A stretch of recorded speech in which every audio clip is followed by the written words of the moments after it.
귀한 찬양 들려준 우리 찬양대 감사드립니다. 오늘 찬양처럼 우리를 향한 하나님의 은혜, 그 십자가의 놀라운 은혜를 다시 한번 기억하고 회복하는 우리 모두 되기를 간절히 축복합니다. 예수님께서 십자가에서 우리를 대신하여 죽으심으로 우리의 모든 죄가 용서함을 받았습니다. 과거의 죄, 현재의 죄, 미래의 죄까지 다 용서함 받은 겁니다. 이것은 놀라운 복음입니다. 그런데 단순히 이것만 복음이라고 이해하면 문제가 생길 수가 있어요. 어떤 문제가 생길까요?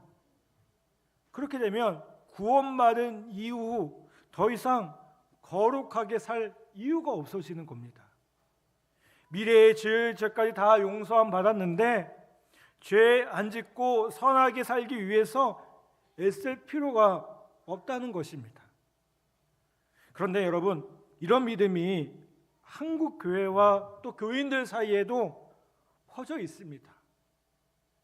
그래서 목회자에게도 교인들에게도 죄에 대한 심각성이 없음을 보게 됩니다. 회개를 하는데 건성으로 합니다. 1절은 이렇게 말씀합니다. 그런즉 우리가 무슨 말을 하리요? 은혜를 더하게 하려고 죄에 거하겠느냐?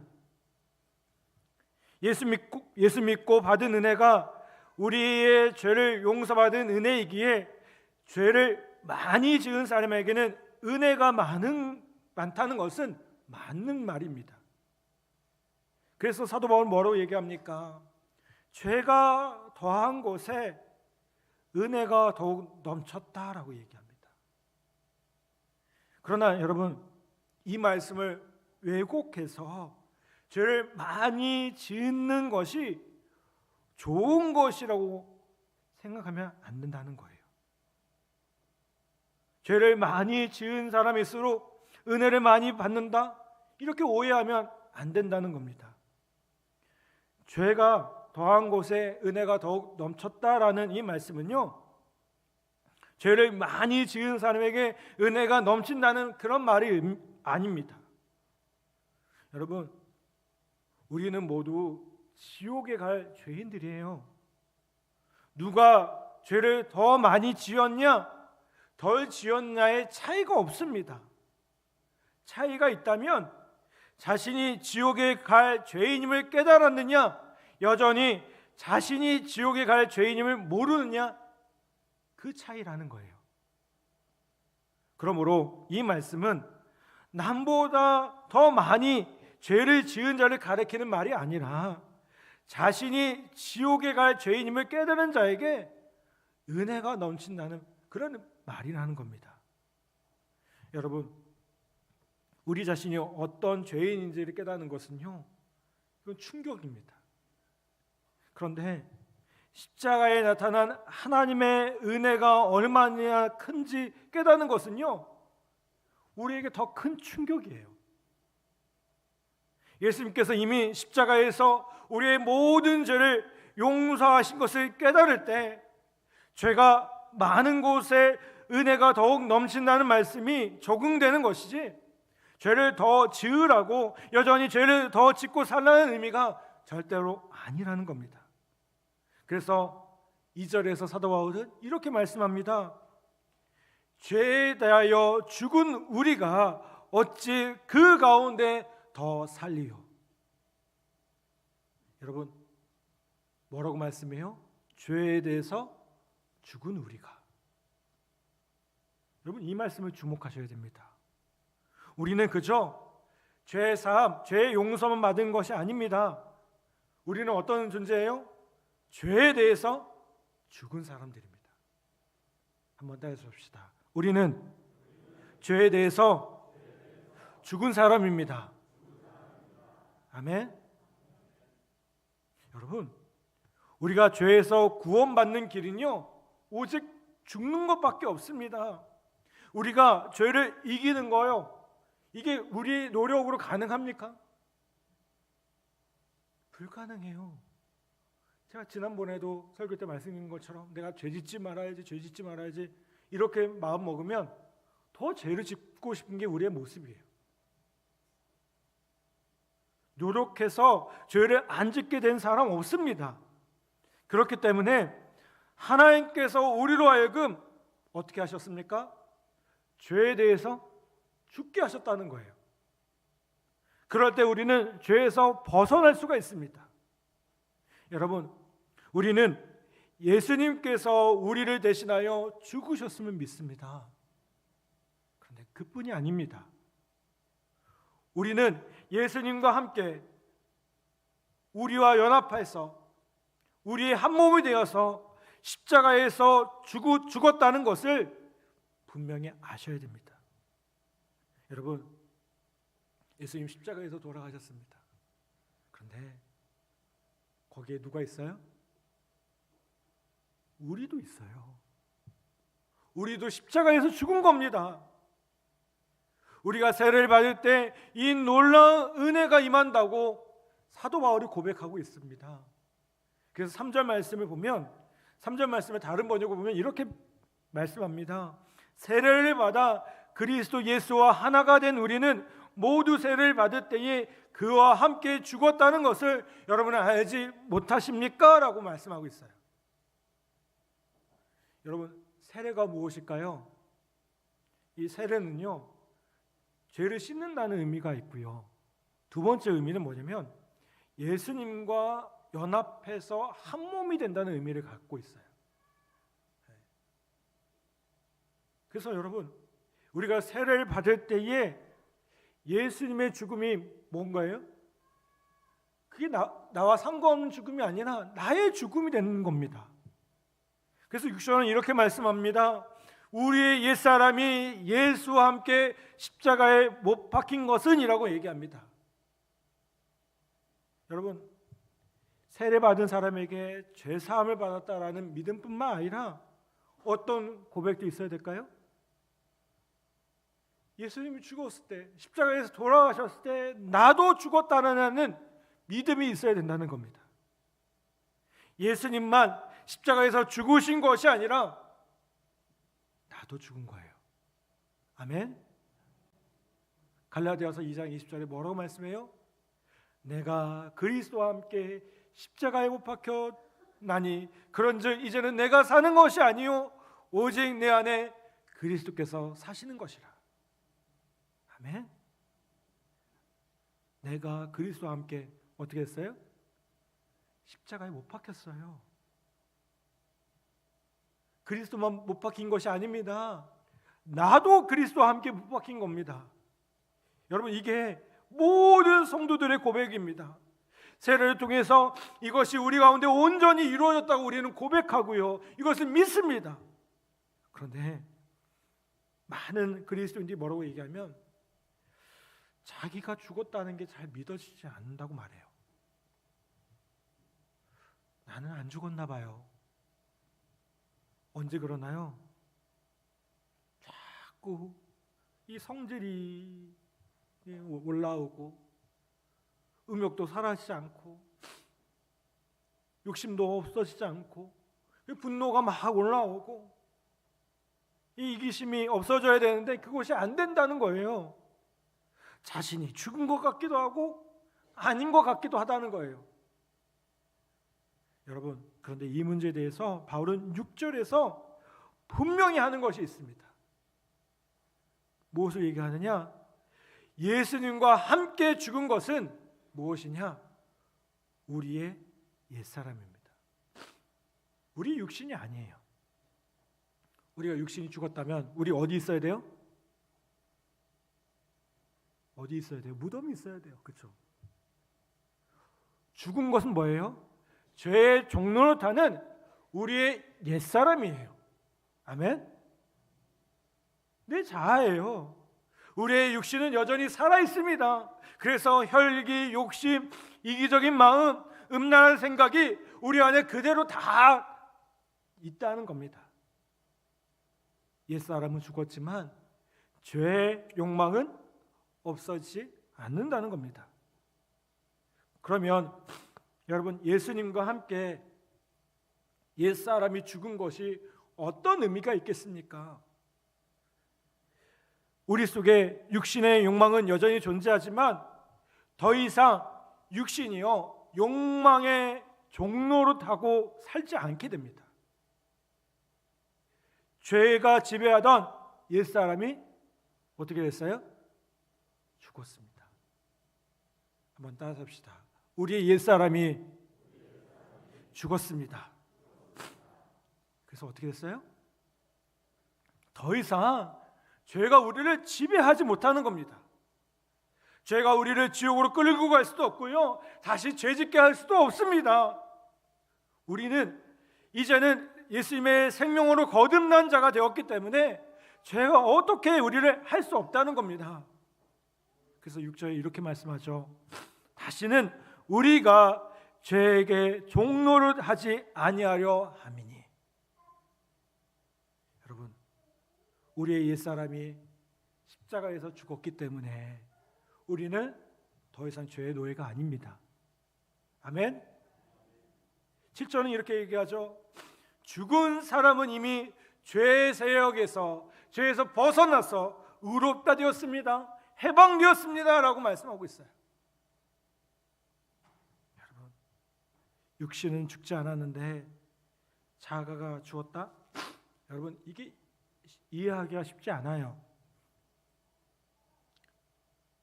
이해하기 쉽지 않아요. 근데 그렇게 어려운 일도 아닙니다. 왜 그렇습니까? 여러분, 결혼하면요, 이 사람은 자신이 원하는 대로 막 살 수가 없습니다. 더 이상. 그렇죠? 배우자가 생겼기 때문에 배우자에게 어떻게 해줘야 돼요?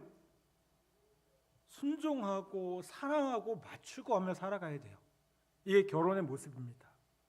결혼했는데 그 결혼조가 똑같이 내 뜻대로 내 마음대로 하겠다, 이거 문제 있는 겁니다. 그렇죠? 하나의 가정을 이뤘는데 서로 맞춰가면서 살아가야 됩니다. 그래서 심지어 뭐라고 얘기합니까? 이 결혼 생활을 부정적으로 얘기하는 분들 가운데요, 결혼을요 감옥이나 무덤에 비유를 하는 분들이 계셔요. 결코 제 얘기는 하는 거 아닙니다. 결혼을 무덤이다. 왜? 근데 여러분, 왜 그럴까요?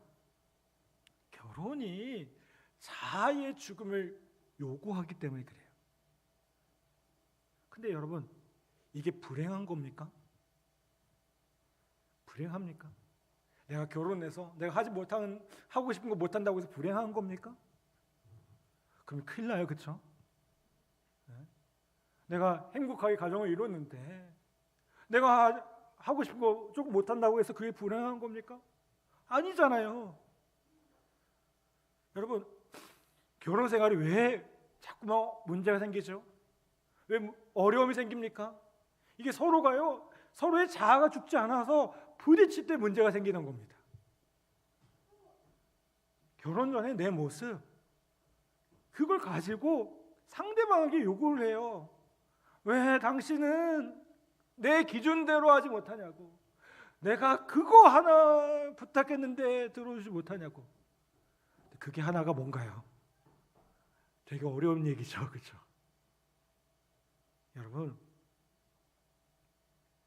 그런데 자아가 죽을 때 우리의 결혼 생활은 어떨까요? 우리 가정은 행복해질 수 있어요. 아멘? 여러분, 그런데 성경이 뭐라고 얘기합니까? 그리스도인들은 주님과 어떤 관계에 있어요? 혼인 관계에 있어요. 주님이 우리의 뭐예요? 신랑이에요. 주님이 우리의 신랑 되고요, 우리는 그분의 신부입니다. 우리는 예수님 안에서 삽니다. 예수님이 우리의 주인 되십니다. 주님이 우리를 다스리고 인도하십니다.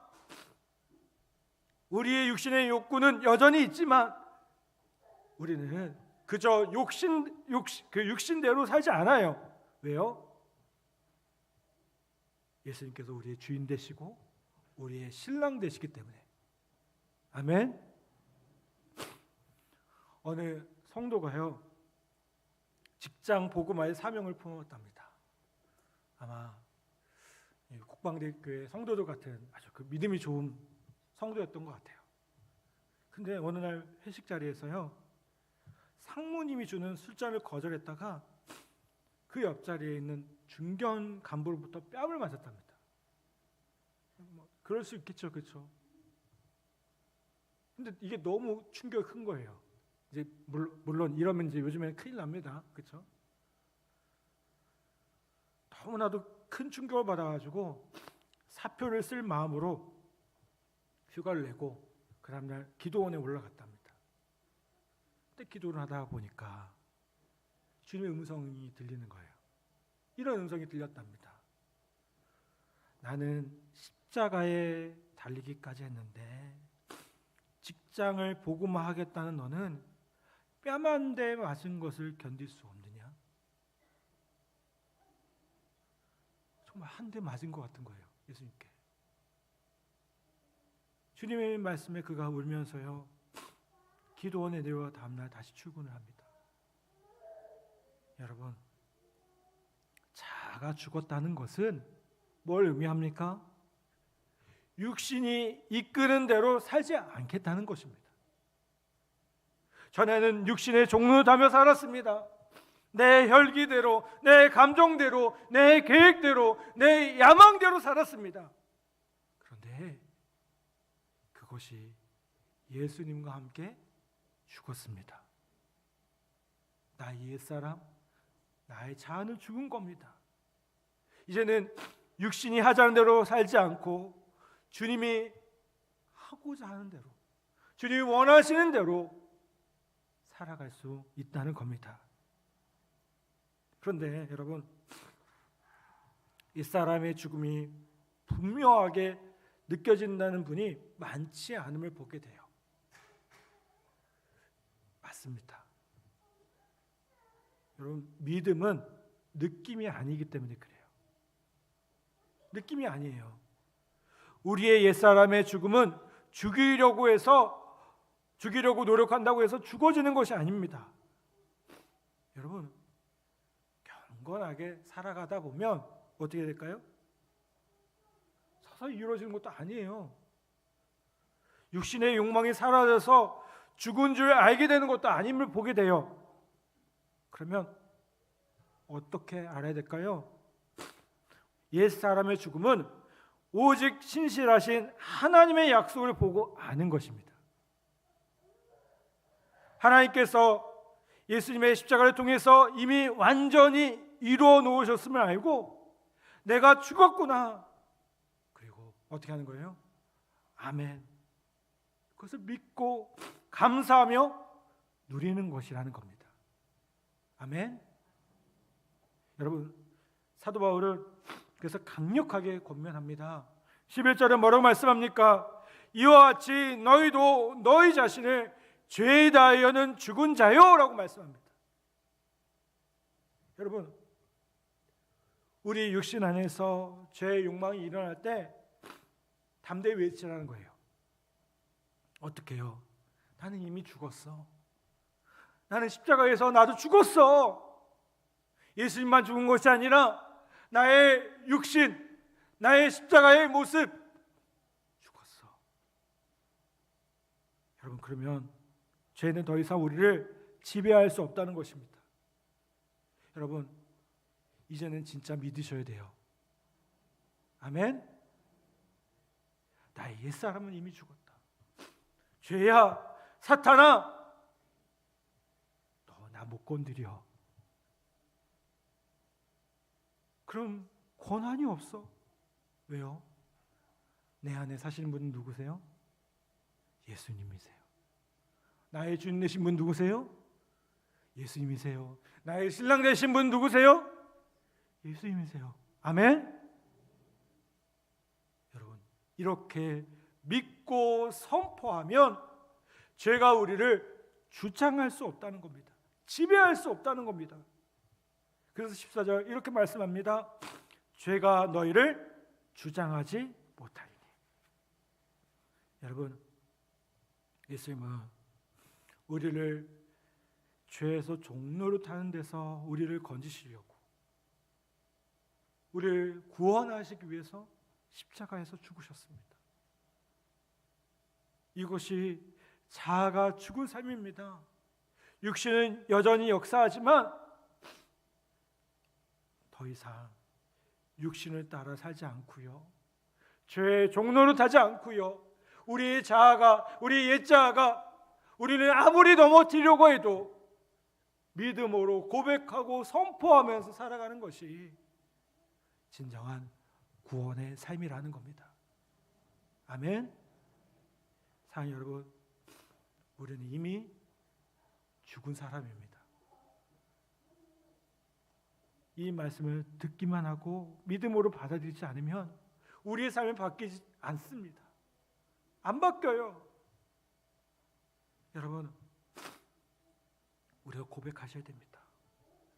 예수님과 함께 죽었기 때문에 우리의 죄가 용서함 받았다.